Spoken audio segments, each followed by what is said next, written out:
take. So thank you for your patience and thank you for being here tonight. I see many familiar faces in the room, but for those of you who don't know me, I'm Christy Howe, and I'm the Executive Director here at the Vigo County Public Library. And it is my pleasure to welcome you to our keynote event for this year's NEA Big Read. Each year, our community participates in a Big Read event, and I want to mention that this is the 4th year in a row that we've received federal funding for our event, which is really exciting. We're one of 78 libraries nationwide getting to participate in the event this year. So that's worth celebrating here in the Valley.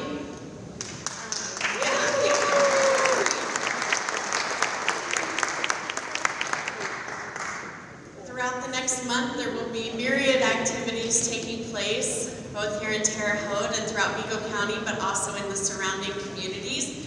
One of the best parts of the Big Read is that we have 6 or 7 different counties all participating in this. So I think we have 4 in Indiana, plus a high school in a 5th county.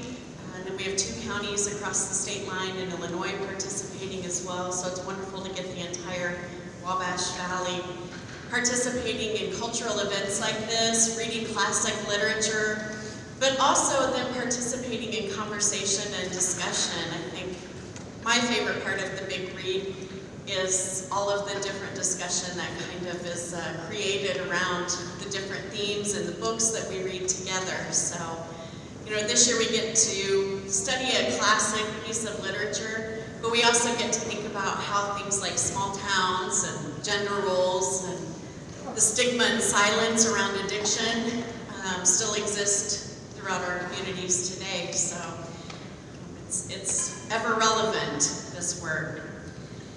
Well, tonight we want to welcome Dr. Arthur Feinsod to be our keynote presenter. Dr. Feinsod is a professor of theater, as well as at the Honors College at Indiana State University. From 2001 to 2014, he was the artistic director of the Crossroads Repertory Theater, but he now spends his time, when not teaching, writing plays, as well as essays and chapters for scholarly books, and he also serves as president of the Interfaith Council of the Wabash Valley. He has written a book entitled The Simple Stage, and the final chapter of that piece is dedicated to this year's Big Read author, Thornton Wilder. Dr. Feinsod has directed Our Town in the past. He directed it in the 1990s, and he'll be picking it back up to direct it again, this time at the Nebraska Repertory Theater in February of 2021.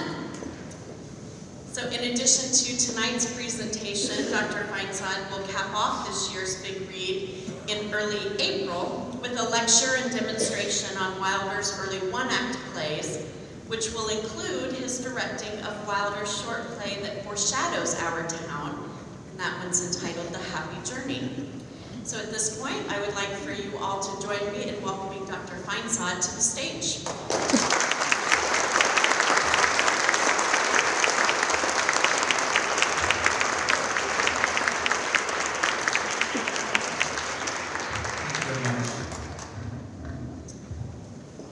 Thank you, Christine. I'd like to thank you and the rest of the library staff for choosing a play for this year's Big Read, and you could not have selected a better play. I also want to thank the NEA for their support of the whole month's activities around Our Town. Born in 1897 in Madison, Wisconsin, and dying in Hamden, Connecticut in 1975, Thornton Wilder was a man on the move, physically and intellectually, being a fluent reader of several languages, reading some of the most challenging texts in their original language, and even translating plays from French, Spanish, and German into English. As a child, he lived in Wisconsin, Berkeley, California, and China, and as an adult, he would sometimes spend 200 days of the year away from his home in Connecticut. And yet he never lost his interest and fascination in those who lived and died in one place, whose roots were deep in home soil.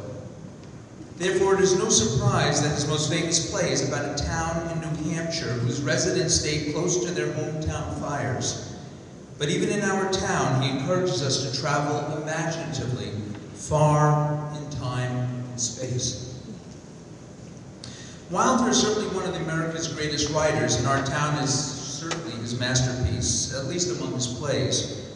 He's not only a playwright, though, he's also an accomplished novelist, having written 7 novels and winning his first Pulitzer Prize actually for a novel, The Bridge of San Luis Rey, and that was in 1928.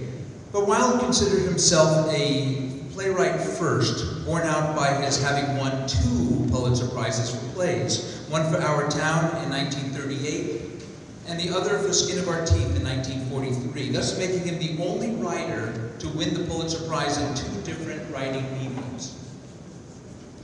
But awards reveal only a tiny part of the picture of this prodigious writer. His short plays, his essays, his voluminous letter writing prove he could write effectively in almost any medium. But whichever medium he chose, and what he did possibly better than any other American writer, was to look at the small without losing sight of the large, and found ways to make sure we, the reader, or we, the theater goer, never lost that double perspective. The Time magazine took note of this when they identified him as having a planetary mind. The simultaneous focus on the large and the small that characterizes Wilder's work was evident even in his most early pieces, and the seeds of this double vision can perhaps be traced to a trip abroad that he took right after graduating from Yale. Wilder went to Rome, Italy, for a post-graduation trip abroad, actually participated in what he called an archaeological party, where he and his fellow students walked under a city street in a 1st century Etruscan tomb that had been recently excavated. In one of his many preserved letters, Wilder describes a moment when he was viewing paintings on the walls lit by candlelight of a family playing in a garden, while Wilder was hearing the streetcars of the time rushing above him. That made him wonder how people 2,000 years from now would be striving to recover the arts, experience, atmosphere, and humanity of his own time. This clutching at the past in relation to the universal and the timeless would later become a fundamental part of Thornton Wilder's concern for the rest of his writing career. Nowhere is this double vision clearer than in Our Town. From the beginning, his intent in writing this play, as stated in his preface for the published version, was to capture, quote, the life of a village against the life of the stars, unquote. Always within his vision is the infinity of time and the vastness of space, while never losing track of 2 families living next door to one another, the Webbs and the Gibbses, in the mythical town of Grover's Corners, New Hampshire, in the first years of the 20th century. It would be so easy to allow a look at these families, their day-to-day activities, their little joys, sorrows, and frustrations, to be mired in ordinariness or quaintness. But Wilder prevents that by always lifting our view to a sense of a time that's all time and a space that's all space, the vast context within which the little things of Wilder's focus are always set. The structure of the play is clearly laid out by the stage manager, the character name for the play's omniscient narrator. He titles Act 1, The Daily Life, Act 2, Love and Marriage, Act 3, Death. Though there are certainly anticipations of love and death in the earlier acts too. It all starts in Act 1 with introductions to the 2 central families of the play on a typical day. And it's here in the first act that we can draw a line directly from Wilder's archaeological party as a young man in 1920 to 18 years later, one of the stage manager's Act 1 monologues. So after we see a typical breakfast scene for 2 families and the mothers gossiping while stringing beans together, suddenly the stage manager draws us back into the daily life of ancient times. Charles Adams, will be playing the stage manager tonight. Charles will read from a monologue that starts here and goes elsewhere. Charles.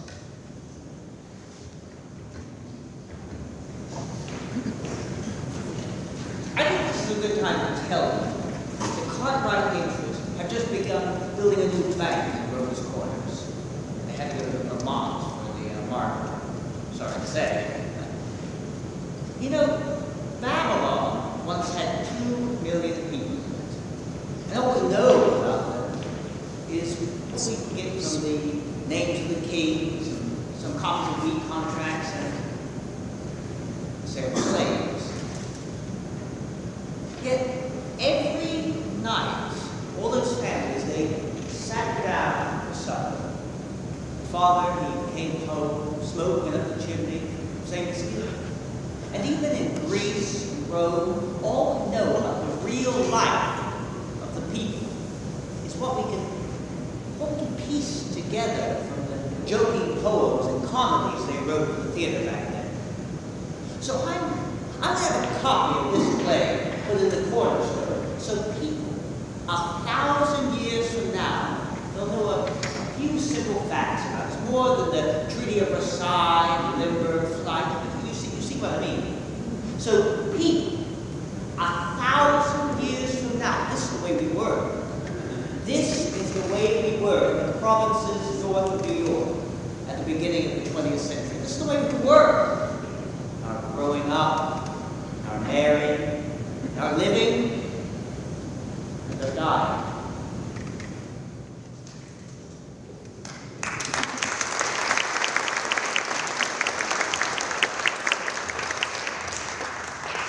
So the trick for Wilder is to keep our eye on the eternal, even as we look at the seemingly little events in the lives of these two families. And to do this, Wilder employs two devices: the use of the empty, fluid, neutral stage and the narrating stage manager. Wilder, whose family spent good amounts of time in China, learned from Chinese drama how an empty stage could be an instant metaphor for the world, such that a walk around the stage could actually be like a journey around the world. Wilder loved how an empty stage could be a fluid, neutral space so that the playwright could change realities by character suggesting rather than fully depicting. So all of us can easily slide through different times and spaces as the miming actor collaborates with a necessarily nimble spectator's imagination. That basic neutrality would even allow character transformation so that the stage manager could instantly change from narrator to a number of minor characters in Rover's Corners without needing a major costume or makeup change. The empty stage also permits multiple levels of reality. From the first monologue, Wilder wants us to know that Charles Adams is playing the stage manager, but Charles Adams is also an actor here and now, standing on a stage in Terre Haute. But he's also playing a late 1930s philosopher-actor playing the stage manager, looking back at actual people living in 1901, but who are also being played by actors with their own real lives today on stage here in front of us. Influenced by Pirandello's 6 Characters in Search of an Author, Wilder realized that bare stage's neutrality and fluidity allows us to jump from one reality to another without replacing or subverting any of them, keeping each reality in play, so to speak. So the audience that walked into the Henry Miller Theater and saw a bare stage at the beginning of our town in 1938 had no idea what was in store for them. Later in the production, a few chairs would be brought on, and often even a pair of ladders, but the overall feel of an empty stage remained throughout. And Wilder's magic kept opening as more and more levels of reality were peeled away, each one fascinating and true in life's glorious network of realities. Wilder loved a naked stage, even during the 1920s when he was fast becoming disillusioned with what was appearing on those stages. When attending plays, he found himself not believing anything he was seeing, especially on Broadway, where lots of money was being put into lots of fancy scenery props, but ironically making him feel empty. That deep sense of discontent sparked in him a desire to strip the stage down so he could build it back up with imaginative realities that actually meant something to him. That crisis precipitated experiments with writing short one-act plays around 1930, plays that opened with empty stages and stage manager figures leading audiences on imaginative flights upward and outward. The stage manager narrator figure was the perfect complement for the empty stage. Having a narrator help an audience move smoothly through time and space was not new, however. Shakespeare used the device in Henry V and, of course, Winter's Tale, back in Elizabethan and Jacobean times, as did the French playwright, 20th century French playwright, André Aubé, whose play The Rape of Lucretia, Wilder translated from the French in the early 1930s. But Wilder found a way to breathe new air into this old device. Wilder admits that none of these devices are new. As Wilder says in an essay published in the New York Times on the eve of our town's opening, quote, "I am not an innovator, but a rediscoverer of forgotten goods," unquote. And the primary goods were an empty, neutral stage and an imagination-provoking stage manager. So when Wilder was writing Our Town, he was also borrowing from his own techniques, ones that he had used 7 years earlier in these experiments, these three short plays. Pullman Car Hiawatha, Long Christmas Dinner, and The Happy Journey to Trenton and Camden, shortened to Happy Journey. These little plays contain all the techniques that made Wilder famous when he applied them on Broadway 7 years later in Our Town. Forgive me a second for shameless self-advertising, but I will be talking about these three innovative one-act plays, actually, and showing you one of them, The Happy Journey, in fact, with a stellar cast on Friday, April 7th at Westminster Village at 3:30, so please join us for that as well. What Wilder seemed to be picturing in his mind's eye when he called for an empty stage was one with back wall pillars or pilasters that seemed to extend high up, disappearing into the theater's fly space above. That was the look that he loved. Well, unfortunately, not all theaters' back walls look so great. That was the problem facing Our Town when it had its first out-of-town tryout on the way to Broadway. That first presentation occurred in Princeton, New Jersey, and the director-producer, Jed Harris, walked in and was shocked to see one very ugly back wall. The ingenuity that comes from desperation and panic. So he got the theater to drag out of storage old flats, and Harris turned them around and leaned them against that ugly back wall. And presto, they came up with interesting array of diagonal lines.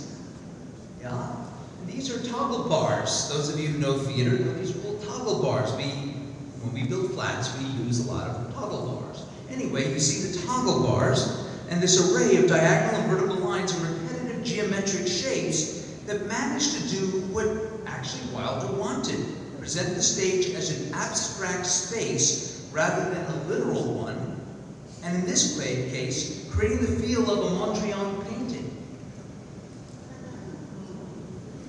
Fortunately, at the Henry Miller's Theater, where it opened on Broadway, there was a much more interesting back wall, thankfully, that looked kind of like this, with the obligatory high pilasters going off into infinity that seemed to extend beyond into the flies.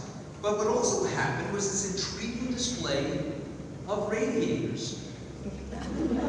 They had a geometric regularity, lending a different kind of modernist touch, more like the serial imagery of Monet's haystacks. And later, not quite yet, but later, the Campbell's cans of Andy Warhol.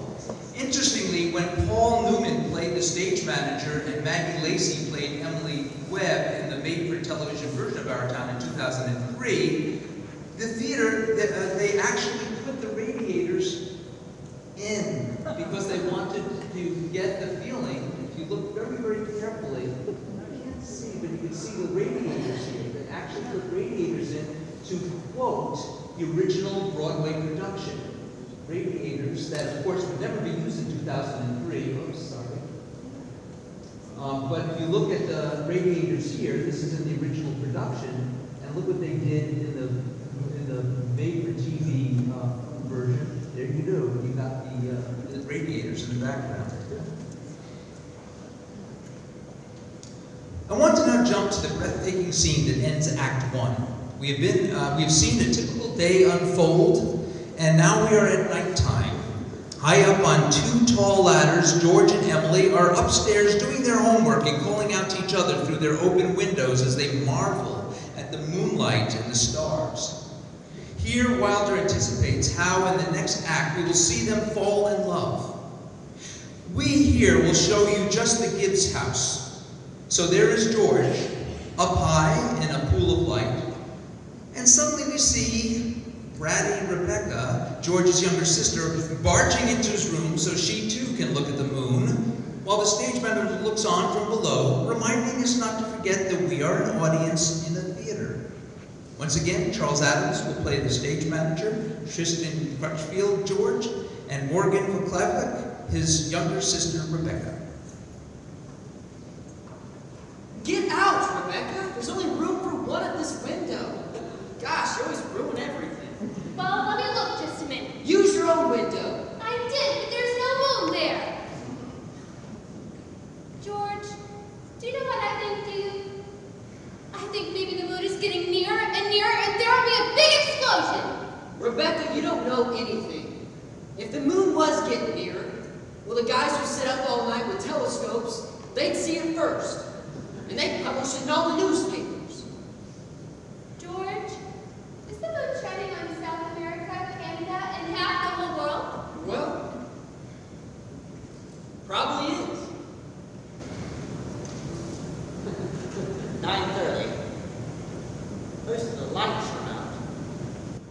I never told you about the letter that Jane Crumpet got from her minister when she was sick. He wrote Jane a letter, and on the envelope, the address was like this. It said, Jane Crumpet, the Crumpet Farm, Grover's Corners, Sutton County, New Hampshire, the United States of America. What's funny about that? But listen, it's not finished. The United States of America, continent of North America, the Western Hemisphere, the Earth, the solar system, the universe, the mind of God. That's what it said on the envelope. What do you know?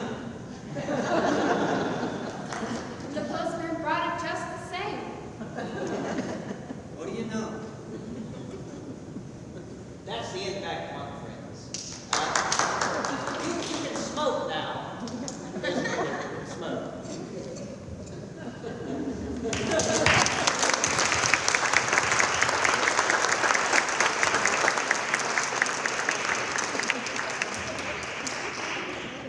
The centerpiece of Act 2 is the event of George and Emily's falling in love, which takes place in Mr. Morgan's drugstore, with Charles Adams now playing the stage manager, who starts out as a narrator, but then later becomes Mr. Morgan, the old soda jerk.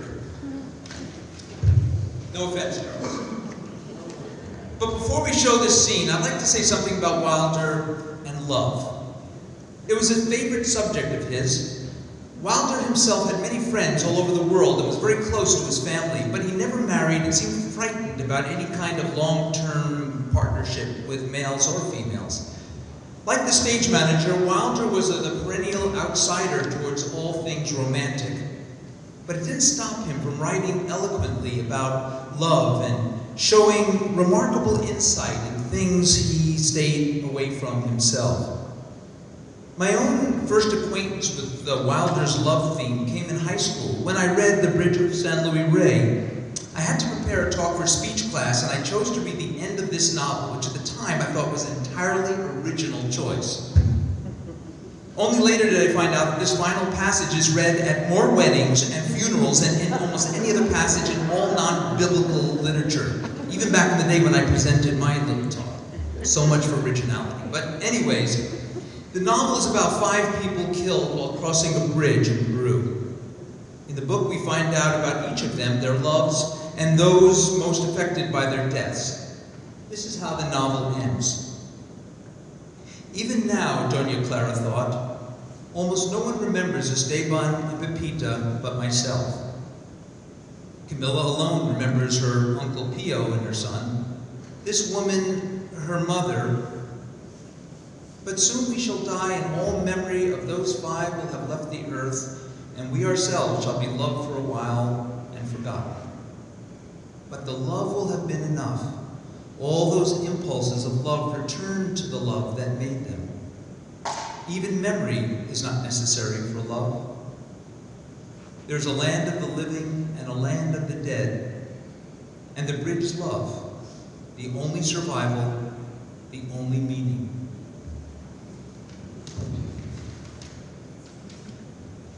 But here we are now, Emily and George, falling in love in the middle of Act 2. The stage manager will play the preacher and marry them at the end of the act. Mariah Sprague is our Emily. Tristan Crutchfield will continue as George. Actors.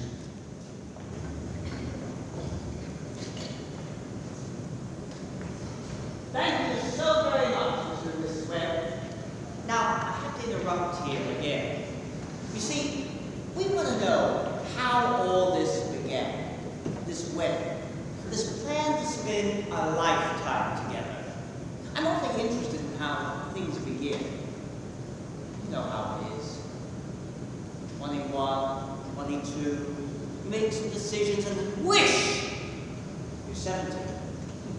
You've been a lawyer 50 years, and that white-haired lady standing next to you has eaten over 50,000 meals alongside you. How do such things happen? Where do they begin? George and Emily are going to show you now the conversation they had when they first knew that, as the saying goes, they were meant for one another. But before they do that,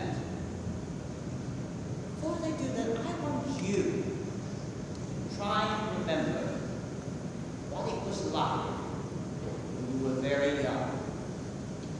And particularly, the days when you were first in love. When you were like a person sleepwalking, and you didn't quite see the street you were walking, and you didn't quite hear what was being said to you. Just a little bit crazy. Can you remember that? Please? Now, George and Emily will be here in just a few moments. George has just been elected president of the junior class. And as it's June, that means he's going to be president of the senior class all next year. And Emily, she's just been elected secretary and treasurer. Yeah, I believe she's coming down Main Street now. I can't. Louise, I gotta go home. Goodbye. Oh, Ernestine, wait. Can you come over tonight and do Latin? Isn't that Cicero just the worst thing? Well, tell your mother you have to. Goodbye. Goodbye, Helen. Goodbye, Fred. Emily! Can I carry your books home for you? Quiet. Thank you.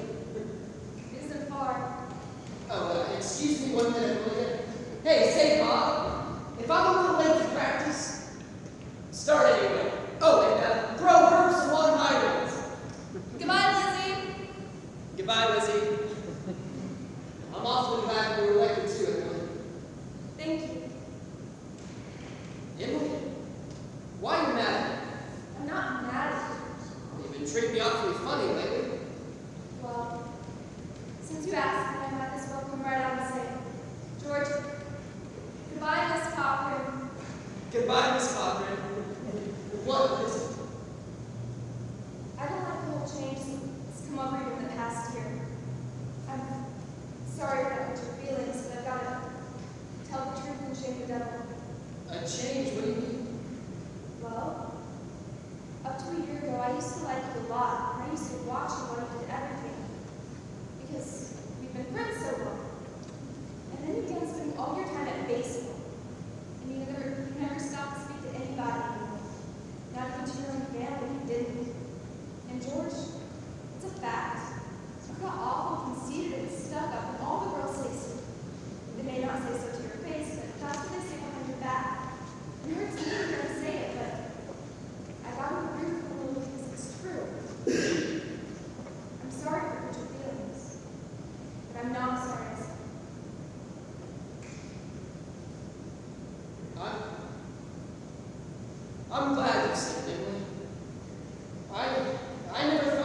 smoke 'em. Hello, George. Hello, Emily. What do you have, huh? Why, Emily, what have you been crying about? Well, she had an awful scare, Mr. Morgan. She almost got ran over by the hardware store wagon. Yeah, well, everybody says that Tom Hopkins drives like a crazy man. But here, have a drink of water and they look full. Look up. I tell you, you've got to look both ways when crossing Main Street nowadays. It gets worse every year. Well, what will you have? I'll have strawberry phosphate, Mr. Morgan. No, Emily. Have an ice cream soda. We'll have 2 strawberry ice cream sodas, Mr. Morgan. 2 strawberry ice cream sodas? Yes, sir. Yes, sir. I want to tell you both that there are 225 horses in Grover's Corners this minute I talk to you. Now, the state inspector was in here yesterday, and they're bringing in all these automobiles. The best thing to do is just stay home nowadays.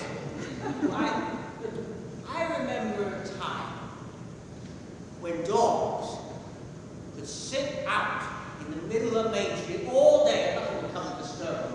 But now, there you go. Yes, Mrs. Evans, I'll be right there with you. What can I do you for?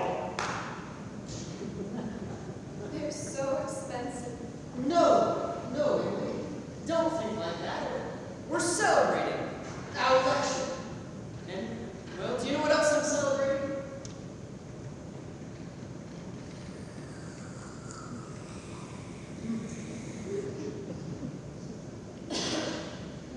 No. Well, I'm celebrating because I've got a friend who tells me all the things that ought to be told to me. George, please don't think that. I don't know why I said it. It's not true. No. Emily, you stick to it. I'm glad you said to me what you did. But you're going to see, I'm going to change so quick. You bet I'm going to change.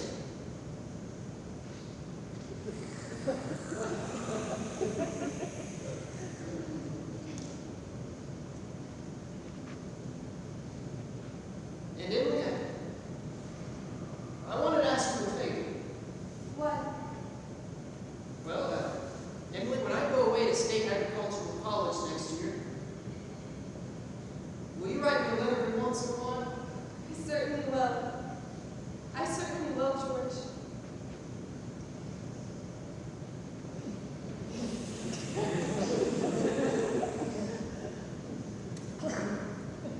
It certainly seems like being away 3 years, you get out of touch with things. Maybe letters from Grover's Corners wouldn't be so interesting after a while. Grover's Corners isn't a very important place in fall New Hampshire. But I think it's a very nice town. I don't think there will be a day when I wouldn't want to know everything that happens here. I know that's true. Well, Emily, I'll try to make the letters interesting.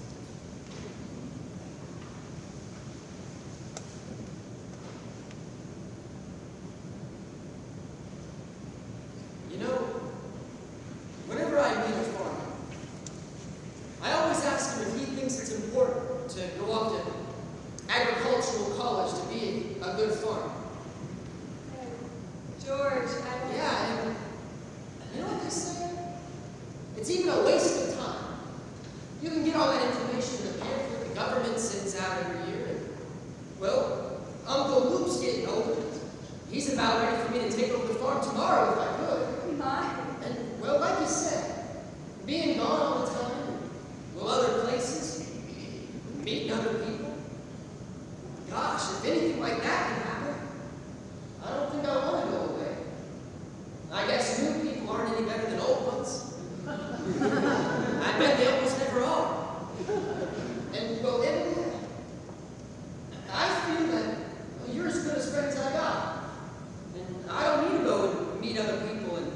other towns. But, George, maybe it's very important for you to go and learn all about that cattle judging and soils, all those things. Of course, I don't know.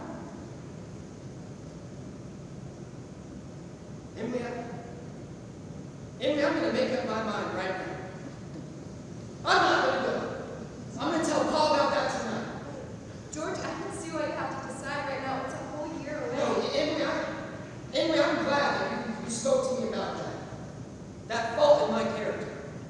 What you said was right, but there was one thing wrong. And it was when you said I hadn't been noticing people.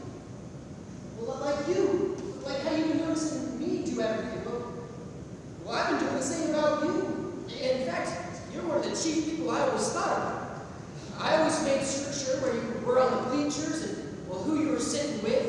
Well, and for 3 days now, I've been trying to walk you home, but something always got in the way. But like yesterday, I was standing by the back wall and, well, you went home with Miss Cochran and George, life's awful funny.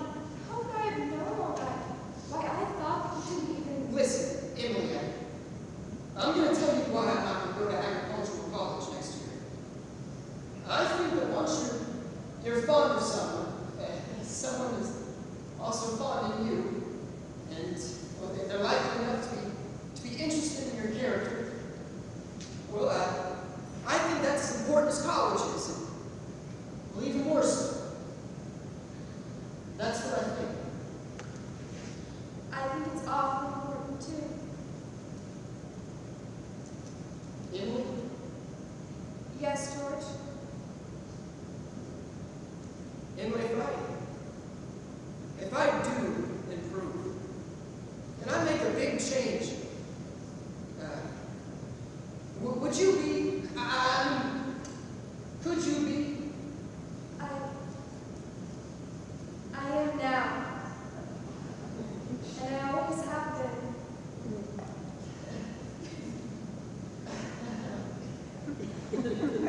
I guess it's an important conversation we've been having, huh? Yes.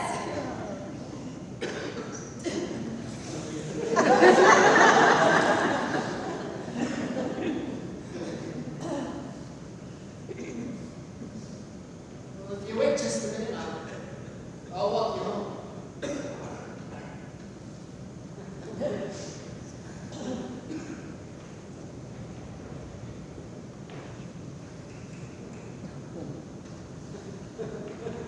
Mr. Morgan, I'll have to go home and get the money to pay for this.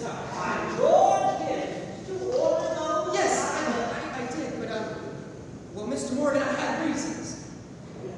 But look, here, take my gold watch and keep it until I come back with the money. That's all right. You keep your watch, George. I'll trust you. I'll be back in 5 minutes, Mr. Morgan. I'll trust you for 10 years, but on a day over. You get over your shock, Emily? Yes. Thank you, Mr. Morgan. It was nothing. I'm ready.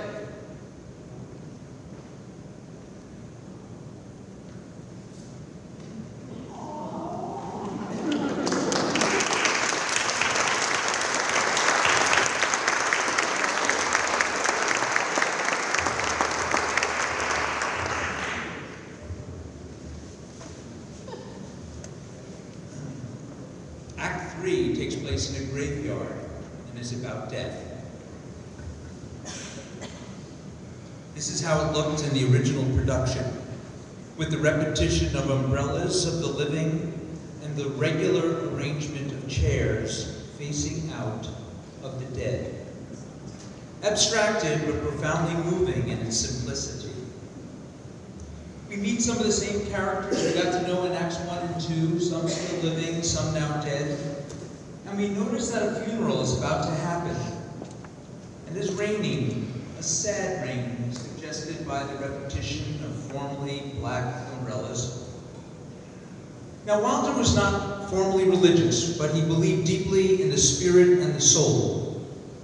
So here in the graveyard, the stage manager, the voice of Thornton Wilder himself, talks about life and death and is probably the clearest Wilder ever gets in expressing his own personal take on spiritual sides of things. This is part of the opening monologue back then. Charles. Now, there are some things we all know.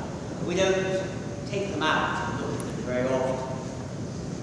We all know that something is eternal.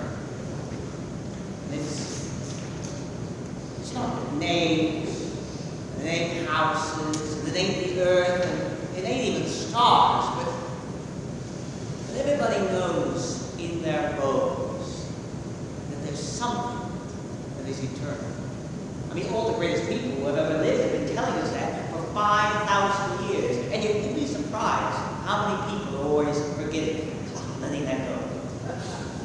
There's something way down deep that is eternal about every human being.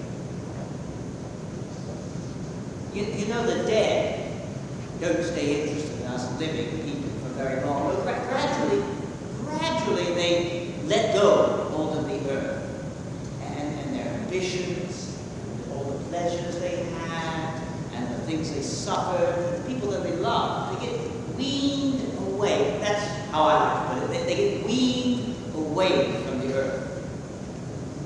They stay here. They stay here while the earth part of them burns away, burns out. And all that time, they grow slowly indifferent to what's going on in those corners. They're waiting. They're waiting for something they feel is coming, something important and great.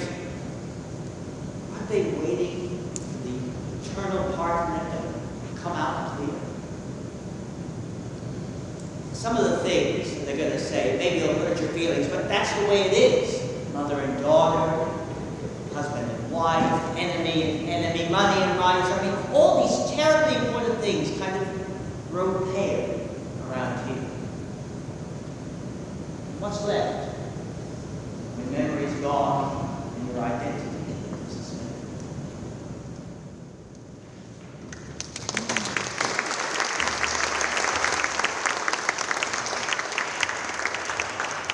I do not want to spoil what happens in Act 3 for those who haven't read the play, or only read it or saw it many years ago. And then there is the original 1940 movie version, but I do want to warn you that the endings are entirely different. The play in the 1940 movie version. There is a death in the play that is central, but that death does not happen in the movie.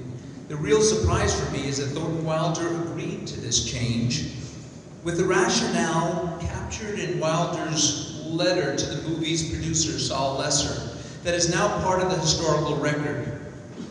The 1940 movie version is available on YouTube, so I suggest you first read the play, then see the old 1940 movie, and then argue amongst yourselves about the totally different endings. But then you can watch Paul Newman's 2003 version, which is excellent, by the way, and stays true to the play as written. So do all three. But the theme that shines bright in both the original movie and the play is that we go through life without truly living in the present. Only the saints and mystics seem to be able to live every second as it occurs, says the stage manager. Sadly, we don't.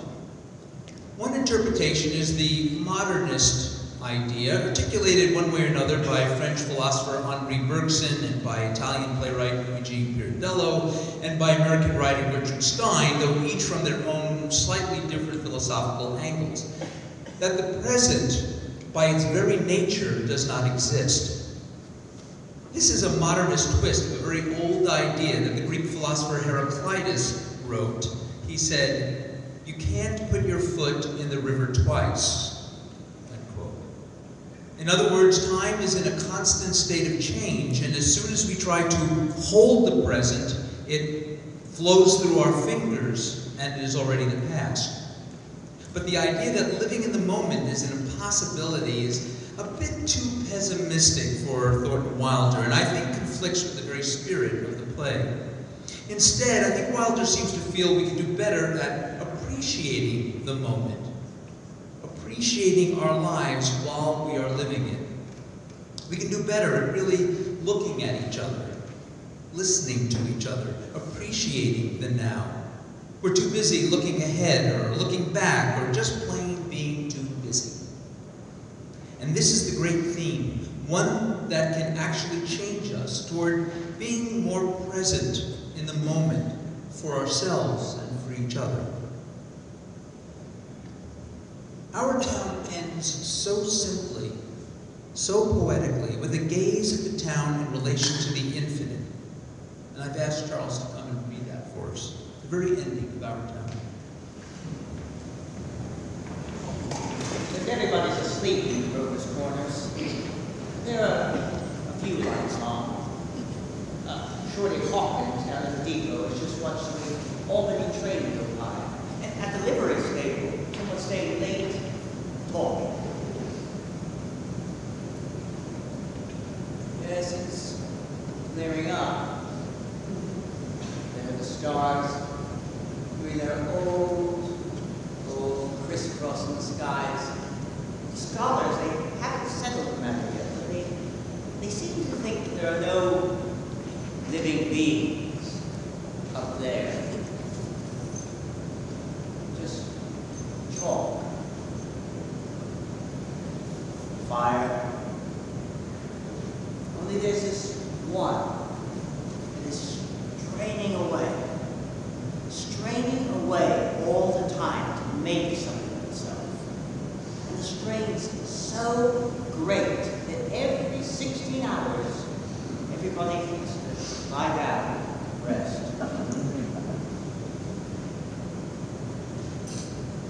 Everybody's resting in Grover's Corners. Tomorrow will be another day. Get some rest too. Good night.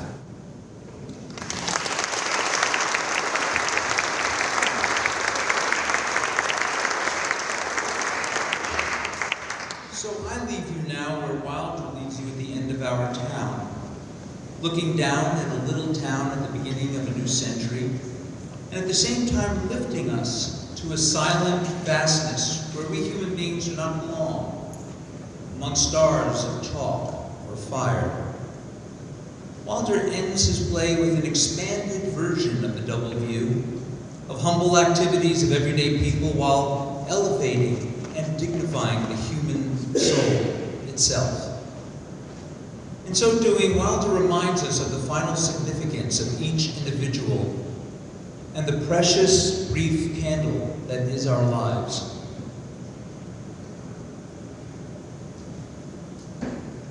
This time, I'd like to thank Sarah Trover and Christy Howe and the other members of the Vigo County Library staff for selecting a play for the Big Read, particularly this play. And for Sarah Trover, Jeff Cruz, Bonnie McNair, and the rest of the staff for helping to arrange everything for us tonight. Can I hear a round of applause for our artists?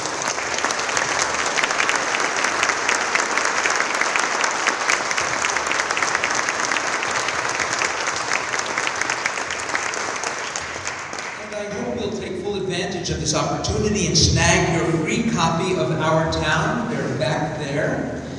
Made available by the generosity of the National Endowment for the Arts and the Vigo County Library. And please read this magnificent play. We could only just do a touch of it here, and it's really worth your time. And maybe watch the 1940 movie or the 2003 movie. Both are free on YouTube, by the way, so available to everybody. I'd also like to give my most heartfelt thanks to the actors. Actors, can you step out here, please?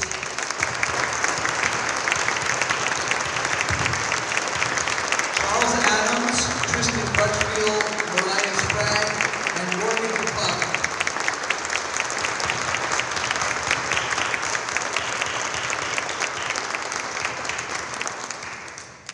Thank you all of you for coming, and have a good night. Thank you. Drive safely.